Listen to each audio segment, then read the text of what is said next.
E aí, alunos do segundo ano, estamos aqui então de volta para mais uma videoaula, aonde então vamos concluir esse capítulo. E aí, peguem então o livro de vocês e nos acompanhem a partir da página 359. Então, lá no nosso volume 1, página 359, a gente então vai dar continuidade. Na videoaula passada, nós falamos aí sobre o modernismo brasileiro, ou seja, sobre as primeiras manifestações modernistas, podemos assim dizer, ainda lá em 1913, com Lázaro Cigal, um estrangeiro, e em 1917, com a artista brasileira Anita Malfatti. Então, podemos dizer que um artista ou uma artista brasileira produzindo arte moderna em solo brasileiro a partir de 1917. E aí, revisando um pouco mais, falamos a respeito da famosa Semana de Arte Moderna, que é esse movimento, esse grande movimento artístico nacional que apresenta, vamos dizer assim, de uma forma mais contundente a arte moderna para o público, para os críticos brasileiros, tá certo? E aí, a Semana de Arte Moderna, ela aconteceu no Teatro Municipal da cidade de São Paulo, nos dias 13, 15 e 17 de fevereiro de 1922.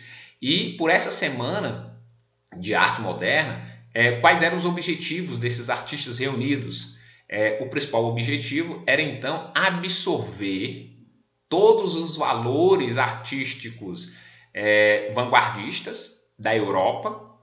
Eles foram o abstracionismo, o cubismo, o expressionismo, dadaísmo, fauvismo, futurismo, surrealismo. Então, absorver essas influências vanguardistas da Europa, mas traduzi-las com valores nacionais. Ou seja, retratar com nossas cores, retratar as nossas temáticas. Então, vai ser o principal objetivo desses artistas reunidos. E um pouco mais na frente, nós vamos falar que Tarsila do Amaral foi uma das que retratou, podemos dizer assim, em suas obras, essa influência, principalmente de cores e temática. Ela não participou da Semana de Arte Moderna, mas após a SAM, a Semana de Arte Moderna, ela se influencia por esse movimento e vai ser uma das que melhor vai retratar em suas pinturas essas influências. Tá certo, pessoal?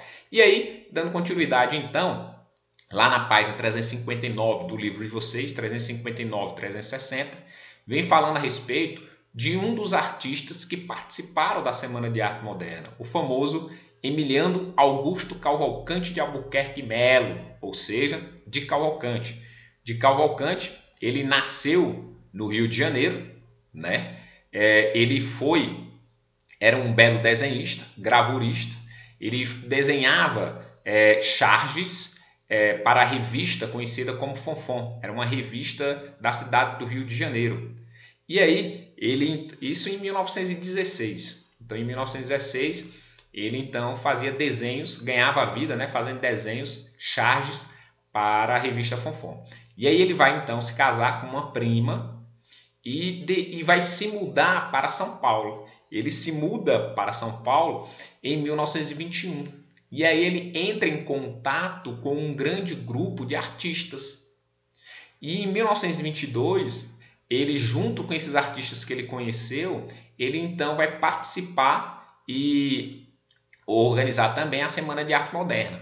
Na Semana de Arte Moderna de 1922, ele participou com 11 obras, ou seja, tinha bem no hall de entrada do Teatro Municipal de São Paulo 11 pinturas e estas do famoso artista carioca de Cavalcante, tá certo? Em 1923, um ano depois da SAM, ele se mudou para a Europa, foi morar em Paris, e lá em Paris ele continuou apresentando suas obras em exposições. Em 1925, ele volta para o Brasil e aí ele passa, a partir de 1925, a fazer obras sobre a influência do cubismo. Então, quando ele foi para Paris em 23, ele apresenta suas obras e absorve também um dos valores vanguardistas mais presentes lá na época, desenvolvido por Pablo Picasso, o cubismo. E aí, em 25, ele volta para o Brasil e começa e continua produzindo arte modernista, só que agora sob a influência do cubismo. E aqui, então, nesse outro slide, nós podemos aí falar um pouco a respeito das características gerais de suas obras. ou seja, grandes obras, um número muito grande de obras. E aí, as principais características são essas 4 que vocês podem observar. A primeira característica é suas obras, em geral, a maioria de suas obras recebe influência do expressionismo e do cubismo. Tem obras sobre influência do surrealismo? Tem, mas as suas obras inicialmente, ou a maioria de suas obras, se você fizer uma catalogagem, você vai observar que suas obras vão contar com grande influência do expressionismo e do cubismo. Expressionismo, aquele lá criado por Edvard Munch, a obra O Grito, aonde a principal intenção do artista era expressar os seus valores, expressar o seu interior.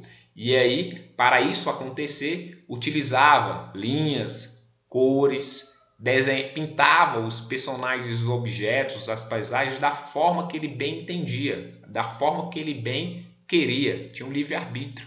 Então, era uma expressão interior à vontade do artista. Então, essa influência do expressionismo lá de Edvard Munch, do início do século XX, ele absorveu e começou a apresentar aqui no Brasil. E a partir de 1925, como a gente acabou de ver, ele vai então produzir uma obra também sob influência do cubismo, do famoso Pablo Picasso. Cubismo esse que nós sabemos tem como principal característica a geometrização das formas e volumes, ou seja, é você querer retratar na obra as formas humanas ou as formas de objetos e de paisagens utilizando formas geométricas, demonstrando assim o seu grande conhecimento, não só das formas físicas ou das formas dos objetos das paisagens, mas também das formas dos objetos, das formas geométricas, ou seja, como representar um corpo humano. Tem que conhecer muito bem o corpo humano, como também as formas geométricas para ficar bem retratado na tela.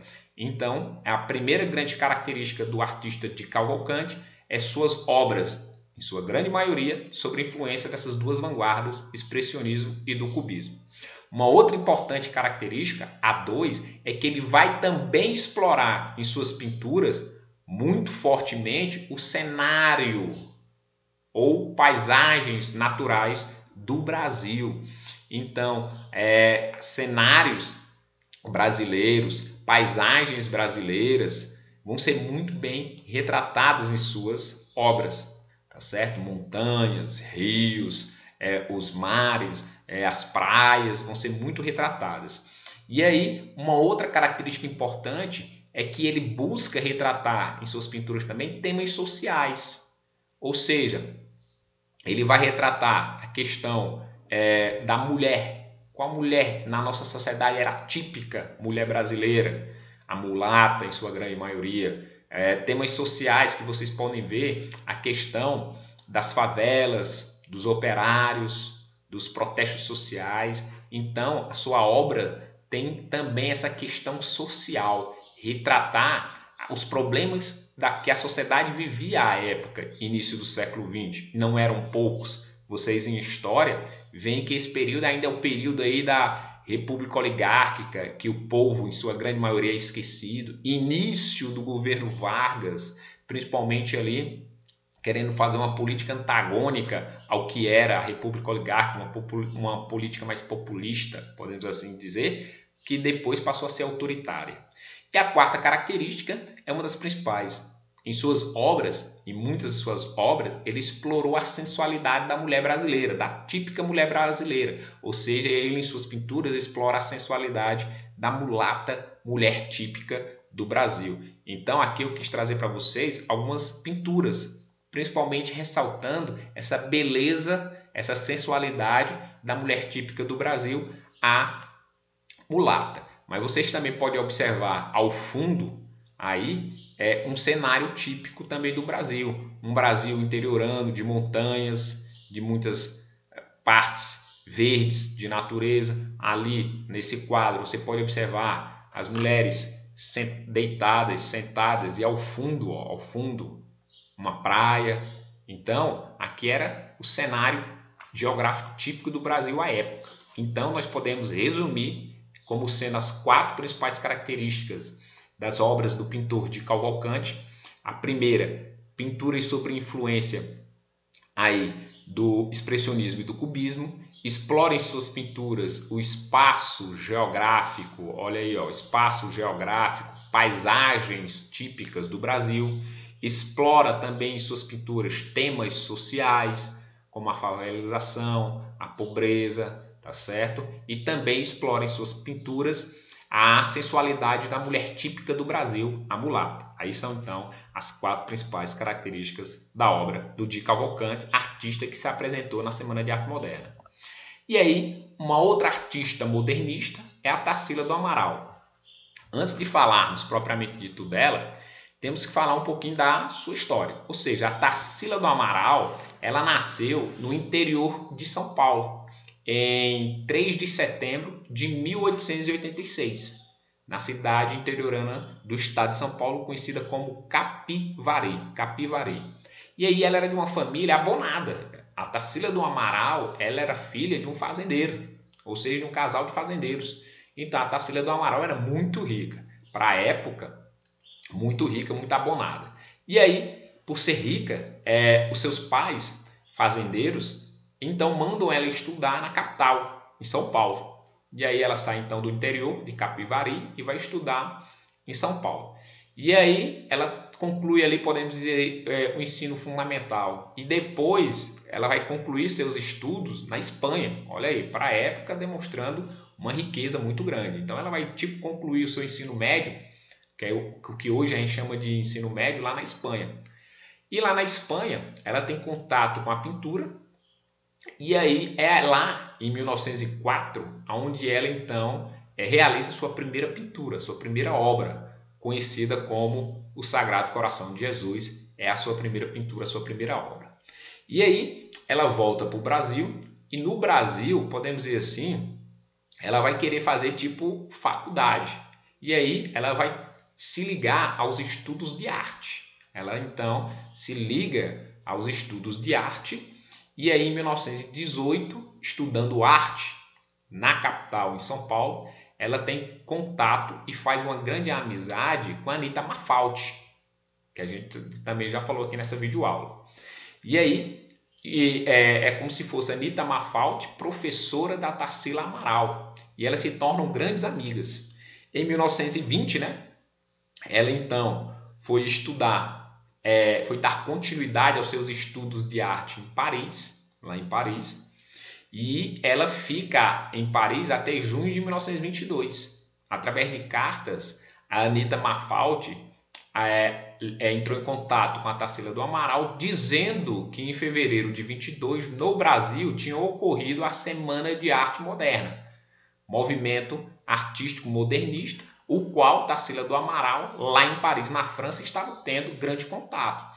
E aí, então, ela voltou para o Brasil, em junho de 22. Então, ela não participou da SAM, porque estava estudando arte em Paris. Chegou no Brasil, então, em junho de 1922, e a sua amiga Anita Malfatti a inseriu no grupo dos modernistas, criando, assim, o que a gente chama, na arte, de grupo dos 5. A Anita Malfatti, Tarsila do Amaral, se juntaram então com outros artistas modernistas, o Oswald de Andrade, o Mário de Andrade e o Menotti del Pitta. Esses 5 artistas então unidos formaram o grupo dos 5 e começaram a quebrar vários paradigmas da arte brasileira, intensificando produções de arte modernista, tanto na literatura quanto na pintura, tá certo? E aí a gente pode dizer que em visita, em 1926, vamos saltar um pouquinho, em 1926, ela vai ter contato com o interior de Minas Gerais. Ela vai ter contato, observem essa pintura, ela vai ter contato com o interior de Minas Gerais, em 1926. E aí é aonde ela falou que encontrou, que encontrou as cores mais bonitas que ela já tinha visto na vida. Então, a partir da visita de Tarsila do Amaral ao interior de Minas Gerais, ela vai dar início a uma fase que nós podemos chamar a fase pau-brasil, aonde ela vai gostar de retratar as cores que ela dizia ser as mais bonitas que tinha visto, as paisagens típicas do interior de Minas Gerais como o seu povo. Então essa obra que vocês veem aqui, ela é do interior de Minas Gerais, aonde a Tarsila do Amaral retratou as cores bastante intensas, fortes, que ela dizia serem as mais bonitas que já viu na vida, a paisagem típica do interior de Minas Gerais. Então aí vai ser uma obra bastante importante, ou seja, a fase pau-brasil vai juntar um grupo de pinturas muito importantes que a insere aí na sua primeira fase, tá certo? Quando ela voltou, só voltar um pouquinho, quando ela voltou de Paris, em junho de 22, e ingressou no grupo dos 5, ela começou a namorar com Oswald de Andrade, o escritor Oswald de Andrade. E aí, em 1928, ela vai presentear o marido, namorou, depois se casaram. Ela, então, em 1928, ela vai presentear o marido, Oswald de Andrade, com uma pintura conhecida como Abaporu. Essa obra ela foi muito premiada, principalmente no Brasil quanto na Europa. E aí, pessoal, o Oswald de Andrade ele escreve um artigo em homenagem a essa obra Abaporu de sua esposa, que lhe deu de presente. E aí ele dá início ao movimento conhecido como antropofágico. Esse movimento antropofágico vai ser um movimento que a Tarsila do Amaral também vai fazer parte. Consequentemente, ambos, junto com outros artistas, no movimento antropofágico tinha a intenção de absorver, consumir as características artísticas europeias, mas traduzi-las com valores nacionais. As cores serão representadas, as típicas do Brasil, as paisagens retratadas serão as típicas do Brasil, como a Tarsila do Amaral fez com a obra Abaporu. Desenha aquele corpo humano e ao fundo um mandacaru típico brasileiro e um sol alpino também típico aqui da região Nordeste. Então aí ela vai ter duas fases, uma fase pau-brasil e uma fase antropofágica. Essa outra fase, a gente fala essa outra fase foi o seguinte, ela em 1931, ela se separa do Oswald de Andrade.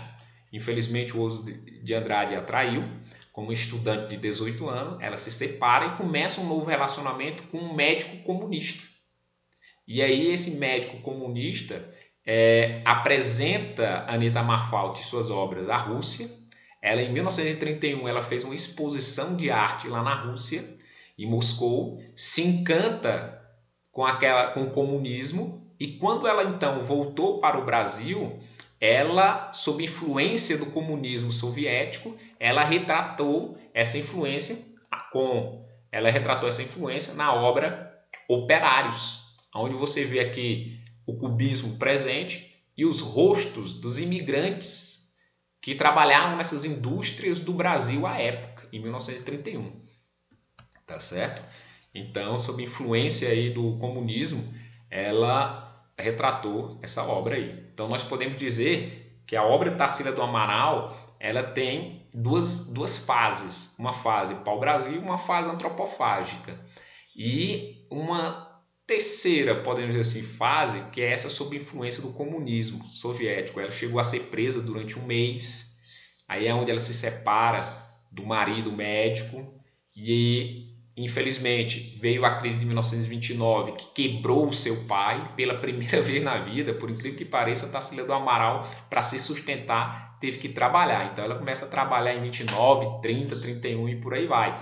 Ela vai ser redatora de jornal, ela vai continuar fazendo suas pinturas, mas ela teve que trabalhar para se sustentar. E aqui então nesse slide a gente pode falar a respeito das características gerais da pintura da Anita, da Tarsila do Amaral. A Tarsila do Amaral, suas pinturas têm cores vivas, como a gente falou, principalmente ali na sua fase pau-brasil, aonde ela tem que então retratar as paisagens típicas do Brasil com suas cores típicas. Por isso que as nossas cores elas vão ser intensas, fortes, porque a luminosidade também vai ser. Aí suas obras vão ter influência do cubismo e também influência do surrealismo. Terceira característica vai ser então a abordagem de temas sociais, paisagens típicas do Brasil. Então é uma outra importante questionamento. Há temas sociais como a obra Operários, retratar como era o rosto dos operários à época do Brasil. E o rosto você pode ver ali que são de pessoas de raças diferentes, japoneses, africanos, europeus, da Itália, da Alemanha. Então, temas sociais bastante presentes em suas obras. Assim como você pode observar nessa pintura ao lado, também do interior de Minas Gerais. Você pode ver aqui, ó, a influência do cubismo, as formas geométricas muito presente, mas você pode ver uma paisagem típica aqui do interior de Minas Gerais, como também pode ser uma paisagem típica aí do interior de São Paulo, ou da própria cidade de São Paulo, as favelas, uma casa em cima das outras. E por fim, uma outra característica importante é a presença de caboclos e negros, ou seja, além de pintar bastante temas sociais como as paisagens, vai também querer representar em suas obras o personagem principal do Brasil, em sua grande maioria negros. E aí, até uma das suas obras, A Negra, depois vocês podem pesquisar no Google, ela foi bastante premiada lá na Europa, quando ela, em Paris, ainda à época casada com Oswald de Andrade, apresentou ela e foi muito bem avaliada lá em Paris, essa obra, A Negra, mostrando sua influência ou mostrando sua vontade em retratar pessoas típicas do Brasil, principalmente negros e caboclos. Tá certo, pessoal? E aí, a gente passa, saindo aí da pintura modernista, a gente passa para a escultura modernista. Ou seja, falando de escultura, temos que então falar do pioneiro da escultura modernista no Brasil, que foi então o paulista Victor Brecheret. O Victor Brecheret, ele é tido como pioneiro na escultura modernista, porque ele foi o primeiro a esculpir formas não ligadas à realidade. Ou seja, ele não queria esculpir o personagem ou os personagens da mesma forma que tinha na realidade. Não, ele muda essas formas, tá certo? E aí suas esculturas vão ter como principal característica expressão por meio de volumes. Ou seja, como não era vontade do artista expressar o corpo ou os corpos dos personagens da mesma forma como na realidade, então ele aumentava os volumes. Então vão ser esculturas grandiosas, tá certo? Os personagens grandiosos devido a esses grandes volumes que ele produzia. Formas geométricas, bastante presentes em suas esculturas, mostrando uma de suas influências, o cubismo e linhas simples. Ou seja, como ele não queria retratar os personagens como eles realmente eram na realidade, então ele utiliza linhas simples, ou seja, as formas de suas esculturas não têm tanta riqueza de detalhe. Então são as três principais características das esculturas do pioneiro modernista brasileiro Victor Brecheret. Aqui eu quis trazer para vocês uma de suas principais esculturas, que é uma escultura que fica ali no centro de São Paulo, no Parque Ibirapuera, Bandeiras, que é justamente uma homenagem a esse movimento histórico. Sabemos aí lá na disciplina de História que as bandeiras, elas partiram todas elas de São Paulo. Eram grupos de pessoas armadas que adentravam o interior, ou atrás de metais preciosos, ou atrás de nativos, de índios, para trabalharem nas lavouras de São Paulo. Então as bandeiras, todas elas partiram do interior de São Paulo e tiveram como principal objetivo esses dois, caçar ouro ou caçar o nativo. E uma consequência foi a expansão geográfica do Brasil, ou seja, o Brasil cresceu territorialmente bastante, tá certo? E aí você pode observar que essa escultura, você vê não tanta riqueza de detalhes, o uso de linhas simples, e você vê o grande volume, ou seja, volumosa, é enorme essa escultura, tá certo? Então você observa que ele realmente é um escultor modernista porque ele fugiu do padrão realístico à época aqui no Brasil vigente, tá certo?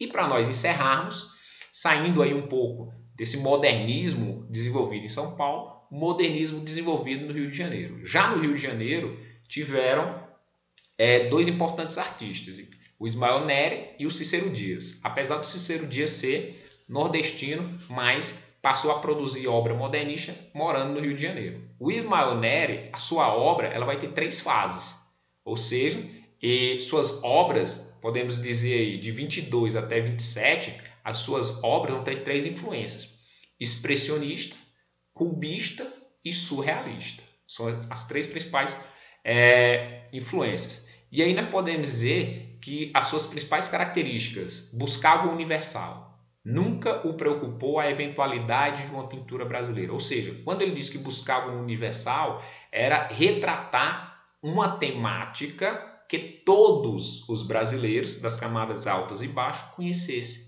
Ou seja, retratar algo próximo do povo.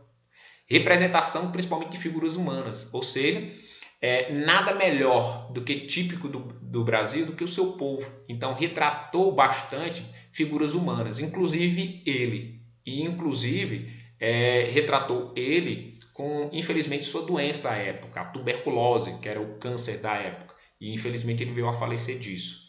E então ele tem vários autorretratos.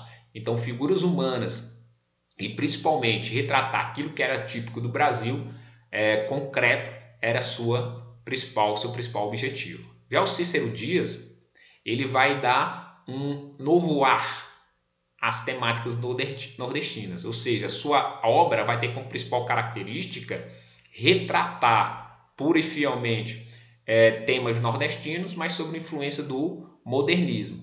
E qual vanguarda europeia modernista o influenciou? O cubismo.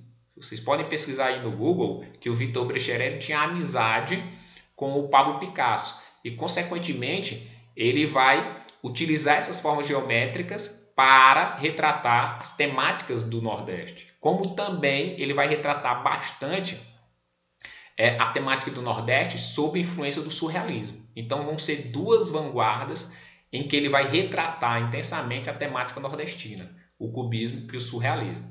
Inclusive, uma de suas obras é essa aqui, ó. Eu Vi o Mundo, ele começava no Recife. Vocês podem depois pesquisar no Google.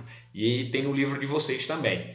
Aqui, ó, são duas obras, né, do Ismael Nelli, duas obras, corpo humano bastante presente. Você vê aí a presença tanto do cubismo, também do expressionismo.